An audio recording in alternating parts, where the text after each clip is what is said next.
वाह, कितना बड़ा विशाल नमूना है ये। हाँ, सही मायने में बड़ा पेड़। और कैसे बनता है एक सही पेड़? जड़ें, मोटा तना और लदे हुए ढेरों पत्ते। बिल्कुल सही।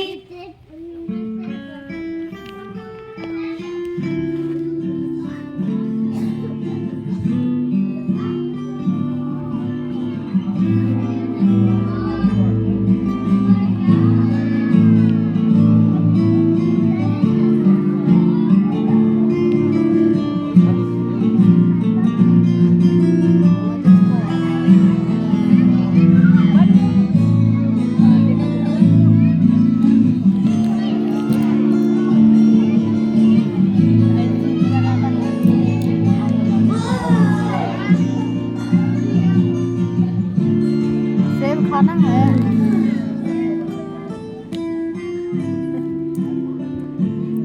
पेड़ एक सचमुच का जीवित प्राणी है। और हर प्राणी की तरह जिंदा रहने के लिए इसे भी चाहिए पानी और भोजन। स्क्रिप्ट कहाँ है माइक? क्या तुम्हारे पास है? कौन सी स्क्रिप्ट? वो जड़ों वाली? जड़ों वाली। है ना, ये रही।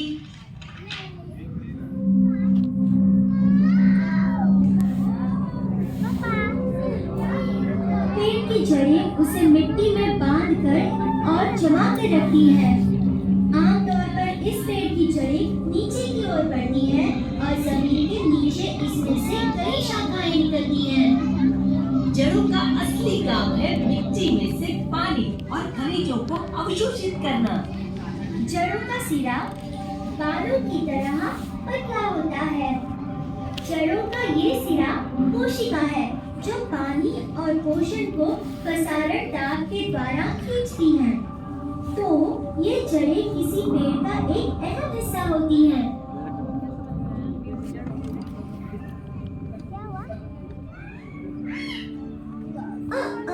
अंधेरा हो ही गया, ठीक से दिखाई भी नहीं दे रहा।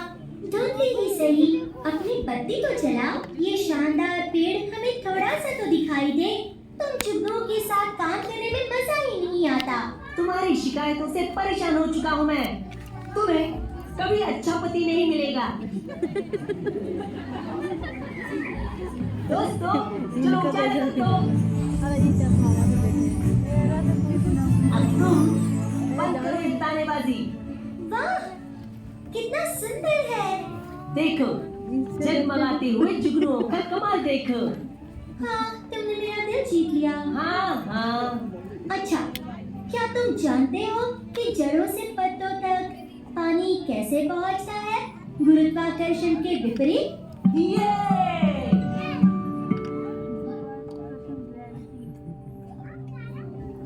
जड़ें पानी सोखती है, वहाँ से ये जाएगा पत्तियों में। ये एक बेहतरीन परिवहन व्यवस्था है जिसमें बहुत सी पाइप्स होती हैं। ऐसा इंतजाम कि क्या ये मुमकिन है? एक तरह की खींचने की शक्ति जो पानी को एकदम ऊपर तक ले जाने में मदद करती है। सूरज की गर्मी से पत्तियों का पानी भाप करता है और पानी ऊपर खींचा जाता है। यानी कि पानी लगातार नीचे से ऊपर आता रहता है।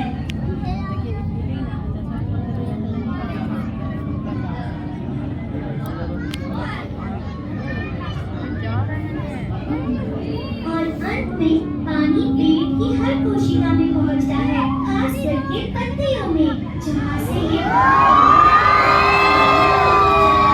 और सबसे जरूरी बात, पानी का कुछ हिस्सा पेड़ों के भोजन के काम आता है, एक खास रासायनिक प्रक्रिया के द्वारा। पेड़ पानी सोखते हैं, लेकिन सिर्फ उसी के सहारे जीवित नहीं रहते। हाँ, पेड़ों को और भी कुछ चाहिए। वो अपना भोजन खुद बनाते हैं। पौधे और पेड़ इस धरती की महत्वपूर्ण और सबसे पुरानी जैव रासायनिक प्रक्रिया को अपनाकर अपना भोजन बनाते हैं। हाँ, ये है फोटोसिंथेसिस। प्रकृति का एक महानतम आविष्कार। और ये फोटोसिंथेसिस होता कैसे है? सबसे पहले जानना होगा कि पत्ते हरे क्यों होते हैं। कभी कभी तुम भी मेरी तरह बात करती हो। पत्ते हरे होते हैं एक खास तत्व के कारण, जो है क्लोरोफिल। क्लोरोफिल धूप के लाल और नीले रंगों को सोख लेता है, लेकिन हरे को परिवर्तित करता है। इसी वजह से पौधे का रंग हरा दिखता है। बिल्कुल सही, हरे रंग का कारण है क्लोरोफिल। और महत्वपूर्ण धूप, जिससे पौधे जीवित रहते हैं। लेकिन तुम तो रात को जीते हो। तो नीला है, मकोड़ी है, भिन्न भिन्न करती भुलैया है। देखो मेरा मजाक मत उड़ाओ, वरना मैं तुम्हारी पत्ती खोल कर चुप हो जाओ, मुझे अपनी हिफाजत करना आता है।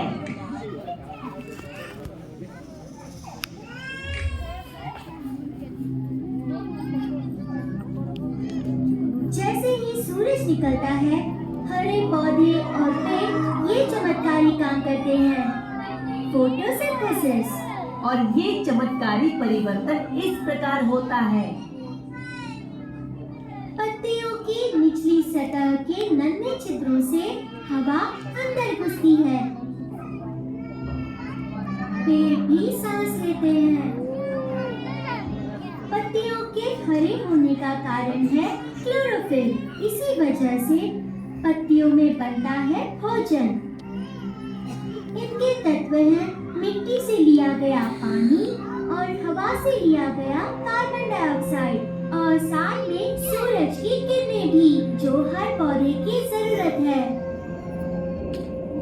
क्लोरोप्लास्ट यानी कि पौधे की कोशिका के अंदर भोजन बनता है, जो है कार्बोहाइड्रेट, जिससे पौधे जीवित रहते हैं और बढ़ते हैं। क्लोरोफिल और दूसरे रंग सूरज की ऊर्जा को काम में लगाते हैं। इस प्रक्रिया से अपने आप ही निकलता है ऑक्सीजन। पत्तियां वापस ऑक्सीजन को हवा में छोड़ती हैं। यही है चमत्कार फोटोसिंथेसिस का। इसका मतलब पौधों के कारण ही इस ग्रह पर जीवन की इतनी विविधता है। पौधों के इस अनोखे और अद्भुत आविष्कार के बिना हमारा जीना ही मुमकिन नहीं। इसलिए हमारा जीवन इन पौधों की देन है। तो पौधे पत्तियों के जरिए सांस लेते हैं और हमारे जिंदा रहने के लिए असली चीज बनाते हैं, यानी ऑक्सीजन, जो वातावरण का अहम हिस्सा है। शुक्रिया पौधा भाई, तुम हो तो ताजी हवा मिलती है, इसलिए पौधों के कारण धरती रहने के योग्य है, जीवन में परिवर्तन करने के लिए। और आज वो कार्बन डाइऑक्साइड भी सोखते हैं, जो फैक्ट्री और गाड़ियों से निकलता है, जिससे प्रदूषण होता है। इस तरह से पौधे वातावरण को शुद्ध रखते हैं। मुझे पेड़ों से प्यार है। प्यारा पेड़।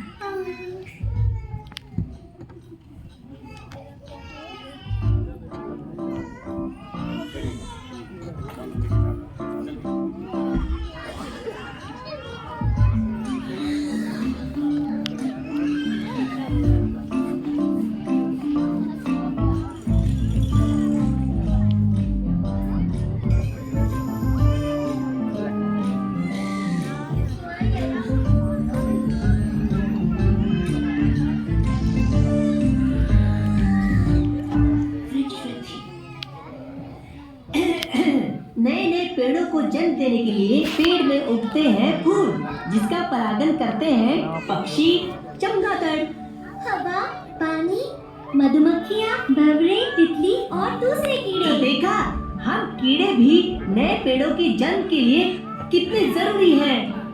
और इस परागकण के बाद पेड़ों पर उगते हैं फल और बीज। सब में नहीं, लेकिन बहुत सारों में, जैसे कि इस वाले में, जिससे बनते हैं एप्पल्स और नाशपाती और नारियल और संतरे और चेरी और अंगूर।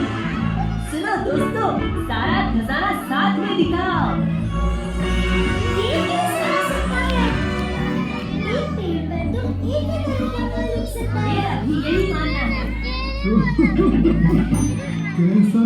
चुटकुला बच्चों। एक बार जब एप्पल पक जाते हैं तो वो जमीन पर गिरते हैं।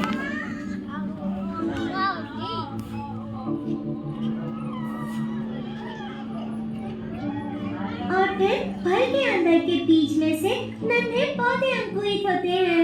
और कुछ सालों के बाद ये बदमाश खुद ही एप्पल उगाने लगेगा। बिल्कुल सही कहा। बाप रे, कितनी गर्मी है। अब तुम्हें क्या हुआ? अरे, गर्मी ने मार डाला। कब से रोशनी कर रहा हूँ मैं। बस अपनी लाइट को बंद कर दो। ओह, मेरे इन सारे दोस्तों को देखो। हर रात ये सारे यहाँ इकट्ठा होते हैं। क्या करने वो तो पता नहीं, लेकिन इस चमचमाते हुए जुगनू को देखो। मेरा करीबी मित्र, मेरी खास प्रजाति। मैंने तुम्हें तुम्हारी लाइट बंद करने के लिए कहा था। तुमने तो अपना दिमाग ही बंद कर दिया। आंखों के सामने झिल मिलाते हजारों जुगनू, और तुमने इस रोमांटिक मूड का सत्यानाश कर दिया। टिकट गलत कर ले लेवन। अरे वो जुगनू नहीं है, बेवकूफ कहीं के। वो तारा मॉडल दिखाओ तो नहीं है। लाखों लाखों तारे, आकाशगंगा, सूरज, गैलेक्सी, तारों की दुनिया, सितारा लोग। कभी सुना नहीं तुमने? तुम्हें बात समझ में नहीं आई क्योंकि तुम बहुत ज्यादा टीवी देखती हो। मुझे बहुत ज्यादा सर्दी लग रही है। गर्मी हो या सर्दी हो, तुम्हारे तो सच में बहुत नखरे हैं। तारा मॉडल कहाँ है?